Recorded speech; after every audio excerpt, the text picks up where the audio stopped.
जब भी हम टॉयलेट बाथरूम बनाने की बात करते हैं, इसमें कई लोग ऐसी गलतियां कर देते हैं जिसके वजह से आगे चल के उनके टॉयलेट बाथरूम में बहुत सारी दिक्कतें दिखाई देती है, जैसे लीकेज, कॉकरोच की समस्या, गलत टाइल की वजह से फिसलने का खतरा और हद से ज्यादा टॉयलेट में बदबू रहना। दोस्तों, इस वीडियो में हम सीखेंगे कि बाथरूम और टॉयलेट को कैसे बनाना सही रहेगा, इसकी साइज, वास्तुशास्त्र के अनुसार इसकी डायरेक्शन, यह सेपरेट करे या अटैच, कौन सा टॉयलेट सीट आपके लिए सही रहेगा, septic tank, ventilation, water proofing, tile का सिलेक्शन और लास्ट में इंपॉर्टेंट बोनस टिप्स भी आपसे शेयर करेंगे। तो चलिए सब डिटेल में जानते हैं। बहुत से लोगों का सबसे पहले सवाल होता है कि टॉयलेट बाथरूम अटैच बनाए या सेपरेट। दोस्तों, अगर आपके पास जगह की कमी नहीं है तो आप टॉयलेट बाथरूम अलग अलग बनाए, और अगर आपके पास जगह की कमी है तो आप अटैच ही बनाए। इसमें अलग अलग बनाने की वजह यह है कि अगर आपका अटैच टॉयलेट बाथरूम होगा और किसी को टॉयलेट जाना होगा और उसी वक्त कोई बाथरूम यूज कर रहा होगा तो उन्हें बिना वजह वेट करना पड़ता है और यह लॉन्ग टर्म में दिक्कत हो जाती है। इसका सोल्यूशन यह है कि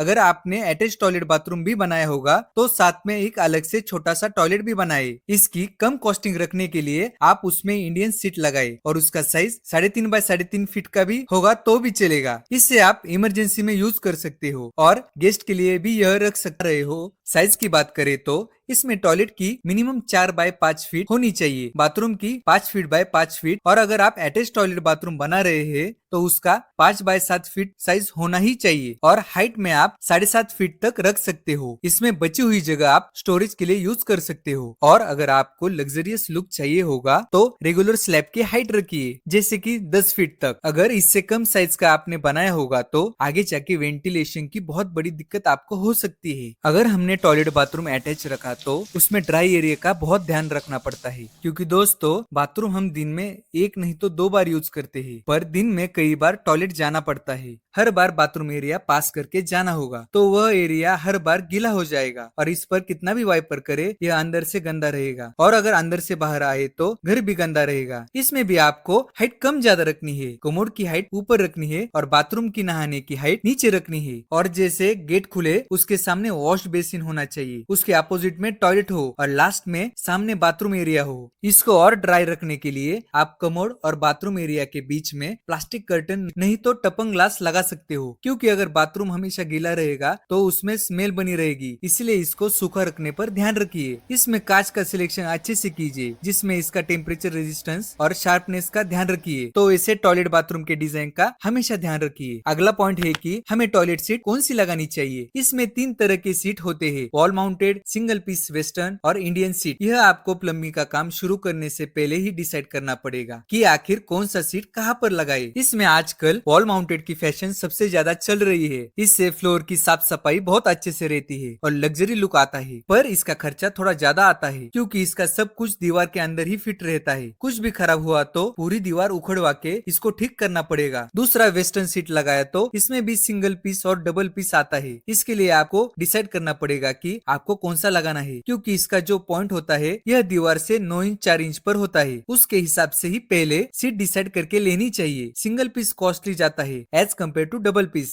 और अगर आपको इंडियन सीट लगानी है उसकी भी साइज पहले से डिसाइड करके लीजिए, जिससे प्लम्बर अच्छे से फिटिंग कर सके। कई बार लोग ऐसे नहीं करते और लास्ट में जाके डिसीजन चेंज करते हैं, जिससे पाइप को जमीन से उखड़वाना पड़ता है। इससे वक्त और पैसे दोनों बर्बाद हो जाते हैं। वैसे मैं रिकमेंड करूंगा कि आप सिंगल पीस कमोड लगवाए, क्योंकि यह सस्ती आती है और मेंटेनेंस का खर्चा कम बजट में होता है। वॉल माउंटेड का मैंने डिसएडवांटेज देखा है कि कई बार जिनका वजन ज्यादा है उन लोगों ने इसको इस्तेमाल किया तो उसके ब्रैकेट हमें चेंज करने पड़ते हैं। दोस्तों, अगर आप वास्तुशास्त्र पर विश्वास रखते होंगे तो नॉर्थ वेस्ट के डायरेक्शन में बाथरूम टॉयलेट बनाना चाहिए। उसका वायुव्य कोण वायु का होता है, इसलिए इस साइड पर हवा का बहाव ज्यादा रहता है, जिससे बदबू ज्यादा वक्त नहीं रह पाती। अगर वायुव्य कोण में बनाना नहीं पॉसिबल हुआ तो वेस्ट यानी कि पश्चिम नहीं तो साउथ मतलब कि दक्षिण दिशा में भी टॉयलेट बाथरूम बना सकते हो। आग्नेय और ईशान्य कोण मतलब कि साउथ ईस्ट और नॉर्थ ईस्ट कोण में गलती से भी टॉयलेट मत बनाइए। और टॉयलेट सीट पर बैठने के डायरेक्शन की बात करें तो नॉर्थ नहीं तो साउथ डायरेक्शन की ओर मुख करके बैठना अच्छा होता है। अगर आपको वास्तुशास्त्र के बारे में और जानना होगा तो आई बटन पर क्लिक करके संपूर्ण वास्तु दिशा का वीडियो आप जरूर देखिए। अगला पॉइंट आता है कि टॉयलेट और सेप्टिक टैंक का कनेक्शन। यह पॉइंट बहुत इंपॉर्टेंट है, क्योंकि मुझसे बहुत सारे लोग पूछते हैं कि सेप्टिक टैंक के ऊपर ही टॉयलेट बनाना सही रहेगा क्या। पर दोस्तों, अगर हमने सेप्टिक टैंक के ऊपर टॉयलेट बनाया तो टॉयलेट में बदबू आने का यह मेन रीजन होता है। इसमें डायरेक्ट कनेक्शन की वजह से बदबू की बहुत बड़ी दिक्कत रहती है। इसलिए सेप्टिक टैंक अलग से कनेक्शन देके सेपरेट बनाना चाहिए। इसमें सेप्टिक टैंक का जो एक होल होता है वो हमेशा ओपन रहना चाहिए, क्योंकि इसकी 1.5 नहीं तो 2 साल में सफाई करनी पड़ती है। अगर आपको जगह का इश्यू होगा तो आधे सेप्टिक टैंक पर ही टॉयलेट बनाइए और गलती से भी कनेक्शन डायरेक्ट मत रखिए। प्लम्बर से यह बात पहले से ही डिस्कस करके लीजिए, क्योंकि प्लम्बर भाई अपना काम बचाने के लिए हमें अलग अलग सजेशन दे सकते हैं। दोस्तों, टॉयलेट